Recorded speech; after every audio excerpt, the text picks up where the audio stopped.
नमस्कार दोस्तों, आप देख रहे हैं हमारा जियो पॉलिटिक्स स्पेशल, जहां हम दुनिया की सबसे बड़ी सामरिक हलचलों को आप तक सरल भाषा में पहुंचाते हैं।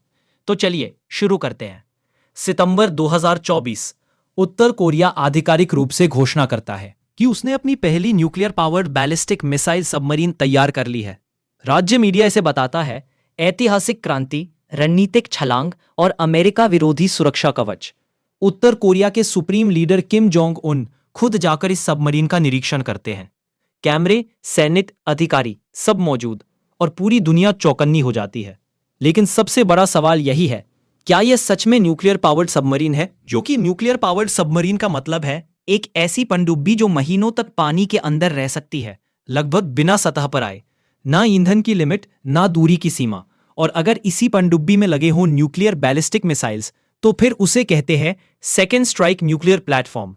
यानी अगर किसी देश पर परमाणु हमला हो भी जाए तो उसकी ये छुपी हुई सबमरीन समुद्र के अंदर से वापस परमाणु हमला कर सकती है। यही कॉन्सेप्ट है न्यूक्लियर डिटेरेंस का।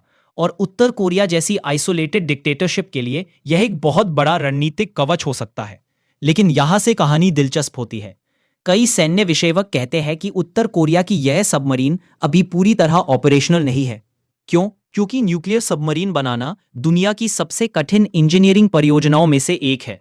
आपको चाहिए हाईटेक न्यूक्लियर रिएक्टर, सुरक्षित core design, low noise propulsion, advanced sonar system और बहुत बड़ी इंडस्ट्रियल सप्लाई चेन, जो अभी तक सिर्फ अमेरिका, रूस, चीन, ब्रिटेन, फ्रांस और भारत जैसे देशों के पास ही है। उत्तर कोरिया के पास सीमित संसाधन, सीमित टेक्नोलॉजी और सालों से लगे प्रतिबंध। इसलिए विशेषज्ञ मानते हैं यह प्रोजेक्ट अभी प्रोटोटाइप स्टेज में है, यानी अभी बहुत काम बाकी है। अब सवाल उठता है, क्या यह अमेरिका को मार सकती है? उत्तर कोरिया के पास पहले से सबमरीन लॉन्च्ड बैलिस्टिक मिसाइल्स यानी SLBM का प्रोग्राम मौजूद है। पुगुक्सोंग सीरीज, जिनकी अनुमानित रेंज 3000 से 5000 किलोमीटर मानी जाती है। तो क्या यह सबमरीन चुपके से प्रशांत महासागर में जाकर अमेरिका पर हमला कर सकती है? तकनीकी रूप से अभी नहीं, क्योंकि इसके लिए उसे दुनिया के सबसे हाईटेक नेवी नेटवर्क्स को बिना पकड़े पार करना होगा। और अमेरिका के पास दुनिया की सबसे एडवांस्ड पनडुब्बी डिटेक्शन तकनीक है। लेकिन यहां असली खतरा है भविष्य में आने वाली क्षमता। अगर उत्तर कोरिया अगले 5 से 10 सालों में अपनी न्यूक्लियर सबमरीन टेक्नोलॉजी में सुधार कर लेता है, तो यह कहानी पूरी तरह बदल सकती है। अब बात करते हैं क्षेत्रीय प्रभाव की। यह कदम सिर्फ अमेरिका के लिए नहीं, बल्कि पूरे एशिया प्रशांत क्षेत्र के लिए एक बड़ा सिग्नल है। दक्षिण कोरिया चिंतित है, जापान अपनी रक्षा नीति मजबूत कर रहा है, चीन समीकरण देख रहा है और अमेरिका अपनी इंडो पैसिफिक स्ट्रैटेजी को और आक्रामक बना रहा है। इसका असर साफ है, हथियारों की दौड़ तेज हो रही है।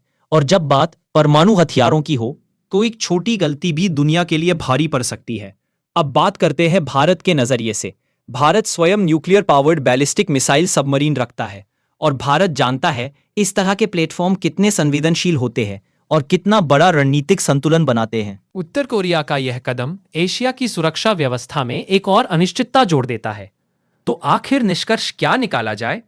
क्या उत्तर कोरिया अब अमेरिका को चुनौती देने के स्तर पर पहुंच गया है? सच्चाई यह है, हाँ, उत्तर कोरिया ने एक महत्वपूर्ण रणनीतिक कदम उठाया है, लेकिन उसकी तकनीक अभी भी सीमित है और इस पनडुब्बी को पूरी तरह ऑपरेशनल और भरोसेमंद सेकेंड स्ट्राइक प्लेटफॉर्म बनने में अभी लंबा समय लगेगा।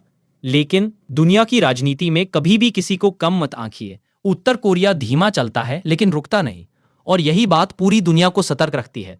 तो दोस्तों, आपको क्या लगता है, क्या उत्तर कोरिया भविष्य में अमेरिका के लिए असली खतरा बन पाएगा, या ये सिर्फ राजनीतिक दबाव बनाने का एक तरीका है? अपने विचार नीचे कमेंट में जरूर बताइएगा। अगर वीडियो पसंद आया हो तो लाइक और शेयर करना मत भूलिएगा।